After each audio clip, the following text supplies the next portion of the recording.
Hi friends, Sunday special நம்ம வீட்டில் இன்றைக்கி என்ன சமையல்னு பார்க்கலாம். வெஜ் அண்டு நான்வெஜ் பண்ணியிருக்கேன், பார்க்கலாம் வாங்க.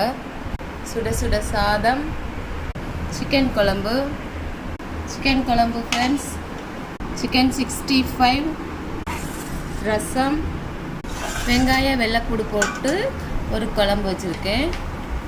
நல்லா டேஸ்ட்டாக வந்திருக்கு. சிக்கன் சாப்பிடாதவங்களுக்கு இந்த குழம்பு. சிறுபருப்பும் சவுச்சவும் போட்டு ஒரு கூட்டு வச்சுருக்கேன். ஏட்டாப்பழம் பொரிச்சு வச்சுருக்கேன். சிக்கன் குழம்பு,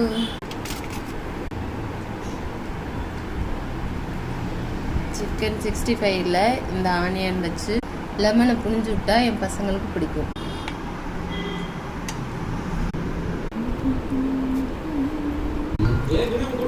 நான்வெஜ் சமையல் பிடிச்சிருக்கா உங்களுக்கு? வெஜ் பிடிச்சிருக்கான்னு கமெண்ட் பண்ணுங்க.